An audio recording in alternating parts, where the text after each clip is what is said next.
Hello everyone. So today we are starting with the new topic, or you can say new subject, which is related with our investment, which is related with our stock market. So that's why we have taken this topic. तो इस topic को हम basically पढ़ते तो investment के point of view से ही हैं, लेकिन आप ग्रेजुएशन और पोस्ट ग्रेजुएशन के स्टूडेंट्स हैं, तो आपको ये तीन सब्जेक्ट्स ऐसे मिलते हैं, तो ये कंटेंट ऑलमोस्ट तीनों सब्जेक्ट में सेम रहता है। आप उस सब्जेक्ट का नाम चाहे तो इन्वेस्टमेंट मैनेजमेंट बोल दीजिए, फंडामेंटल्स ऑफ इन्वेस्टमेंट जो बीकॉम ऑनर्स में आप 6 सेमेस्टर में पढ़ते हैं, इन्वेस्टिंग इन स्टॉक मार्केट बोल दीजिए। तो बेसिकली जो ये जो प्लेलिस्ट हमारी बन रही है that is related with investment, तो ये आपको तीनों सब्जेक्ट्स में हेल्प करेगी। Investment management, fundamentals of investment and investing in stock market. So let us start with the topic. See, our topic is related with investment.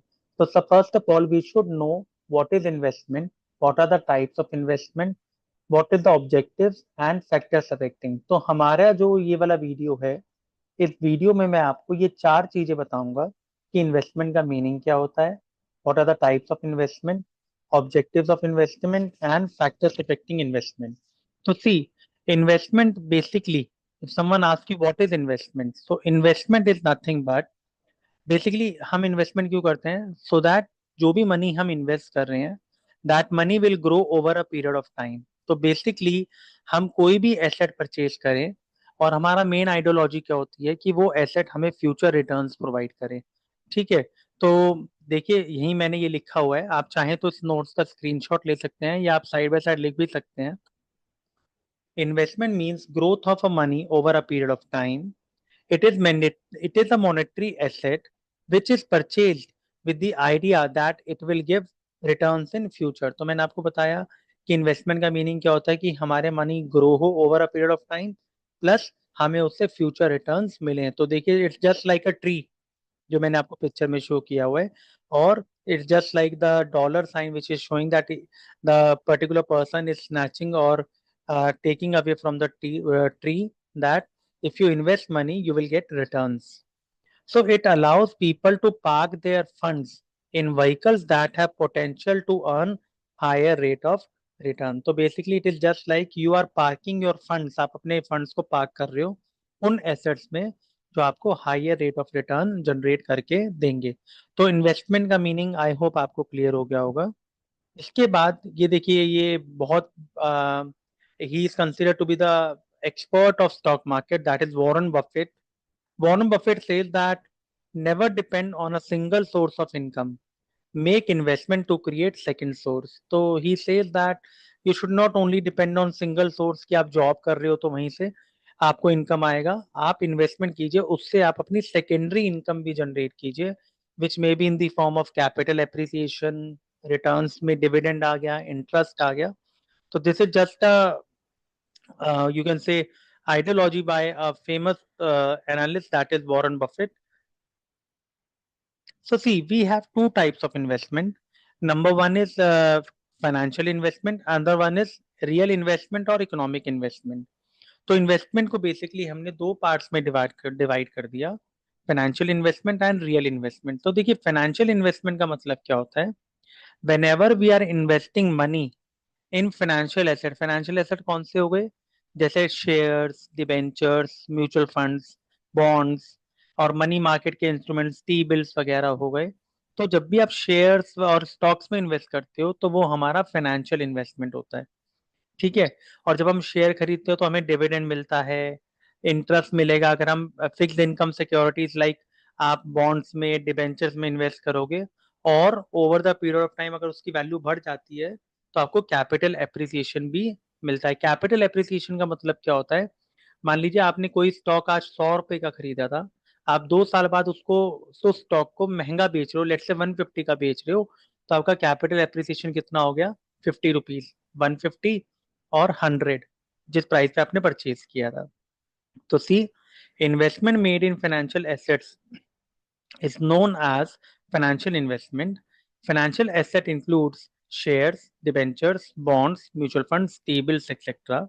Investors can earn returns in the form of dividend, interest, और appreciation in the value of investment. तो basically meaning क्या होता है? Basic meaning यही होता है कि जब भी हम ये फाइनेंशियल एसेट्स जो हमारे दिए हुए हैं, ये डेरिवेटिव्स आपको भी आगे वाली यूनिट्स में मैं एक्सप्लेन करूंगा, ये फ्यूचर्स में जब हम ट्रेड करते हैं उससे रिलेट करता है, ठीक है।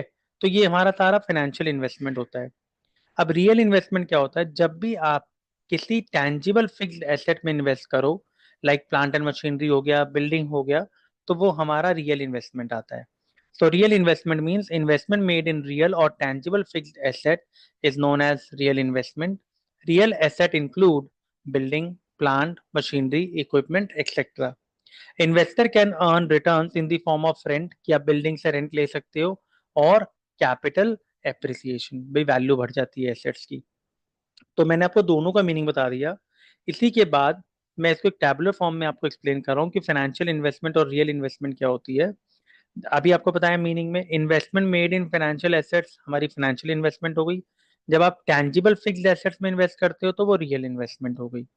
इसमें हमें रिटर्न्स किस फॉर्म में मिलते हैं फाइनेंशियल इन्वेस्टमेंट में? In the form of dividend, interest और appreciation in the value of investment. इसमें रिटर्न्स रेंट की फॉर्म में और कैपिटल एप्रिसिएशन की फॉर्म में। तो ये दो पॉइंट्स तो आपके ये हो गए। थर्ड, फाइनेंशियल इन्वेस्टमेंट हम जनरली शॉर्ट टर्म और लॉन्ग टर्म के लिए भी कर लेते हैं, कि आपको भी आपको लगता है कि कोई एक पर्टिकुलर सिक्योरिटी है, वो भी शॉर्ट टर्म में बहुत अच्छा रिटर्न देगी, तो फाइनेंशियल इन्वेस्टमेंट आप शॉर्ट टर्म और लॉन्ग टर्म दोनों पॉइंट ऑफ व्यू से कर सकते हो। लेकिन रियल इन्वेस्टमेंट आप generally long term point of view से ही करते हो। एग्जाम्पल्स इसमें बता दिया जो हमने पहले भी डिस्कस किए थे, shares, debentures, bonds, mutual funds, यहाँ पर प्लांट, बिल्डिंग, मशीनरी, इक्विपमेंट। तो ये हमारा types of investment topic complete हो गया है। अब देखिए, ऑब्जेक्टिव्स ऑफ इन्वेस्टमेंट, हम इन्वेस्ट क्यों करते हैं? So main reasons for the investment is preservation of capital. जो हमारा कैपिटल है वो प्रिजर्व रहे, इसका मतलब है कि हमने एक तरह से उसको एक इन्वेस्टमेंट कर दिया, तो it means our capital is safe to generate returns. हमें उससे स्टेबिलिटी ऑफ रिटर्न्स मिले इन्वेस्टमेंट से। हमारा पैसा ग्रो करे, तो ग्रो करेगा तो वो कैपिटल एप्रिसिएशन हो जाएगा हमारा। जब भी आप इन्वेस्टमेंट करते हो तो एक सोर्स ऑफ फाइनेंशियल इंडिपेंडेंस मिल जाता है आपको, that you can take your decisions based on your analytical skills, based on your you can say research skills. फिर फाइनेंशियल सिक्योरिटी आपको मिल जाती है कि लॉन्ग टर्म में जब आपका इन्वेस्टमेंट का प्राइस बढ़ेगा या वैल्यू बढ़ेगी, तो इट इज अ सोर्स की फ्यूचर में कब को कभी आपको इमरजेंसी हो तब वो पैसा यूज कर सकते हो। और प्लस, जैसे कुछ म्यूचुअल फंड्स या कुछ पॉलिसीज ऐसी होती हैं, जब आप इन्वेस्ट करते हो तो आपको गवर्नमेंट उस पर टैक्स बेनिफिट्स प्रोवाइड करती है। कई बार होता है कि आप उसका प्रीमियम जो पे कर रहे हो या जो आप उसमें इन्वेस्टमेंट कर रहे हो वो आपकी इनकम में काउंट नहीं होगा, और गवर्नमेंट उस पर आपको टैक्स बेनिफिट प्रोवाइड करेगी। तो ये हमारे ऑब्जेक्टिव्स ऑफ इन्वेस्टमेंट हो गए। इसी से मिलते जुलते फिर हमारा ये टॉपिक आता है, लास्ट टॉपिक इस वीडियो में, फैक्टर्स अफेक्टिंग इन्वेस्टमेंट। तो देखिए, फैक्टर्स अफेक्टिंग इन्वेस्टमेंट में कौन कौन से पॉइंट है? हमारी इन्वेस्टमेंट को कौन कौन से फैक्टर्स अफेक्ट करते हैं? भाई, वो इन्वेस्टमेंट हमें कितना रिटर्न जनरेट करेगी, उसकी लिक्विडिटी क्या है, लिक्विडिटी मतलब कितनी इजीली वो सेल होकर हमें कैश में कन्वर्ट हो जाएगी, उस इन्वेस्टमेंट में रिस्क कितना है, तो थर्ड पैरामीटर हमारा रिस्क हो गया। फोर्थ, उसके क्या चांसेस है कि वो कैपिटल एप्रिशिएट की हमारी जो इन्वेस्टमेंट है उसकी वैल्यू बढ़ जाएगी, उस पे क्या हमें कोई टैक्स बेनिफिट मिल रहा है। तो फिफ्थ पॉइंट हमारा हो गया tax aspect of investment. Six हो गया इन्वेस्टमेंट होराइजन, कि कितने टाइम पीरियड के लिए आप इन्वेस्टमेंट करना चाहते हो, और कल को जैसे अगर महंगाई और बढ़ जाती है तो उसके अगेंस्ट ये इन्वेस्टमेंट फ्रूटफुल होगी या नहीं होगी। तो लास्ट पॉइंट है हेज अगेंस्ट इन्फ्लेशन। तो let us discuss one by one. देखिए, कभी भी हम किसी इन्वेस्टमेंट में इन्वेस्टमेंट करते हैं तो हमारा मेन मोटिवेटिंग फोर्स होता है कि उस पर हमें रिटर्न क्या आएगा। तो रिटर्न जनरली अभी हमने स्टडी किया, अगर फाइनेंशियल एसेट्स होंगे तो वो in the form of dividend, interest की फॉर्म में आएगा, या कैपिटल एप्रिसिएशन की फॉर्म में भी आ सकता है। तो वो डिपेंड करता है इन्वेस्टर टू इन्वेस्टर, कि जनरली इन्वेस्टर क्या चाहता है कि हमें स्टेबल रिटर्न मिले और रिस्क ज्यादा ना हो। तो देखिए लिखा हुआ है, return is the motivating force and the major objective in the investment process. It is usually in the form of interest on debentures, dividend on shares, etc. Investor always prefer to earn stable returns with minimum risk. Different securities offer different returns depending on the time horizon, कि कितने time के लिए आपने invest किया है and उसमें क्या level of risk है। तो फर्स्ट पॉइंट हमारा रिटर्न हो गया। सेकेंड हो गया लिक्विडिटी। लिक्विडिटी मैंने अभी आपको बताया कि कितनी इजिली हम एसेट को सेल करके उसको कैश में कन्वर्ट कर सकते हैं and with minimum risk of loss. तो देखिए liquidity means how easy assets can be converted into cash with no or little risk of loss of capital. Investment in equity shares, mutual funds are considered highly liquid. Why? Because आप shares mutual funds को जब आप sell out करते हो तो आपको 3-4 दिन में या कुछ केसेस में 1 और 2 डेज में भी आपका पैसा आपके अकाउंट में आ जाता है। तो इसलिए ये हाईली लिक्विड एसेट होते हैं। हाईली लिक्विड मतलब जो जितनी इजिली सेल आउट हो जाएगा। Therefore, while investing in any security, one needs to analyze the liquidity levels in mind। तो आपको चेक करना पड़ेगा कि भाई आप जिसमें इन्वेस्टमेंट कर रहे हो उसका लिक्विडिटी लेवल क्या है। थर्ड पॉइंट कम रिटर्न रिस्क। तो दिस रिस्क बेसिकली क्या होता है भाई, जो हमें रिटर्न आपने प्रॉमिस किया उसमें क्या वेरिएबिलिटी ऊपर नीचे आ सकती है। तो risk is defined as variability in expected return. Risk measures uncertainty of receiving interest according to the expectation of investor. तो रिस्क को दो तरीके से हमने कैटेगराइज किया है।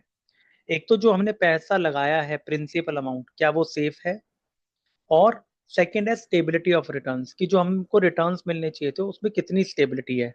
तो रिस्क हमारा जो बेसिकली होता है, ये दो पैरामीटर्स को स्टडी कर सकते हो कि जो पैसा हमने लगाया क्या वो सेफ है, प्लस जो रिटर्न्स हमें मिलेंगे वो कितने स्टेबल है। तो देखिए, an investor would like to invest in those securities where the principal amount is safe and earn stable returns on investment. तो ये तो हर इन्वेस्टर चाहता है कि उसका इन्वेस्टमेंट जो है वो सेफ रहे और उसको रिटर्न्स जो हो वो स्टेबल आए। तो फोर्थ पॉइंट हमारा इसी पे है, safety of capital and appreciation. तो investor always prefer to invest in those securities which are safe and has more chances of capital appreciation. भाई कैपिटल जो हमने लगाया वो सेफ भी रहे, उसकी वैल्यू भी बढ़े। इसके लिए हम क्रेडिट रेटिंग एजेंसीज जो होती हैं, जो हमारे जो कंपनीज होती हैं उसको रेटिंग करती हैं कि ये कंपनी सबसे ज्यादा सेफ है, उससे ज्यादा सेफ, उससे कम सेफ ये वाली कंपनीज है। तो क्रेडिट रेटिंग हमें ये बताती हैं कि कौन कौन सी कंपनीज ज्यादा सेफ हैं या उनकी जो पब्लिक रेपुटेशन है वो ज्यादा अच्छी है। तो credit rating agencies play an important role in providing information to the investors about credit rating of the companies based on financial and market strength। तो जनरली आप कई बार देखना AAA लिखा होता है, क्रेडिट रेटिंग AAA।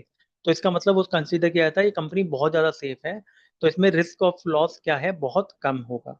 तो कई बार इन्वेस्टर ये भी चेक करता है। फिर फिफ्थ पॉइंट मैंने आपको बताया कि जब भी आप इन्वेस्टमेंट करते हो तो आप ये चेक करते हो कि हमें टैक्स बेनिफिट उसमें क्या हो रहा है। तो फिफ्थ पॉइंट हमारा आ गया टैक्स एस्पेक्ट ऑफ इन्वेस्टमेंट।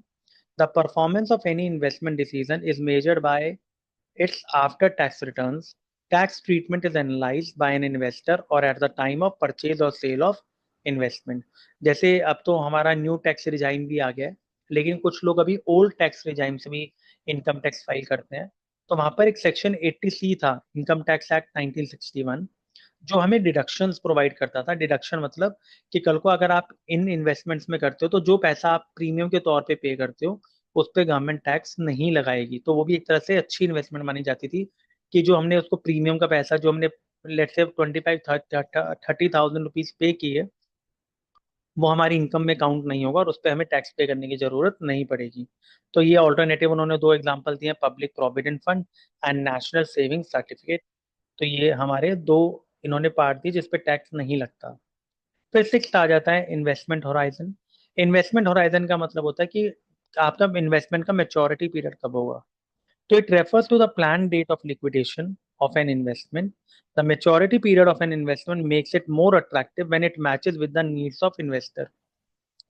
अब जनरली कई बार आपको लगता है कि कुछ इन्वेस्टर्स ऐसे होते हैं जो कहते हैं मुझे 15 साल के लिए इन्वेस्ट करना है, क्योंकि 15 साल के बाद हो सकता है कि उसके बच्चे बड़े हो रहे हों, उसको स्टडी के लिए पैसा चाहिए।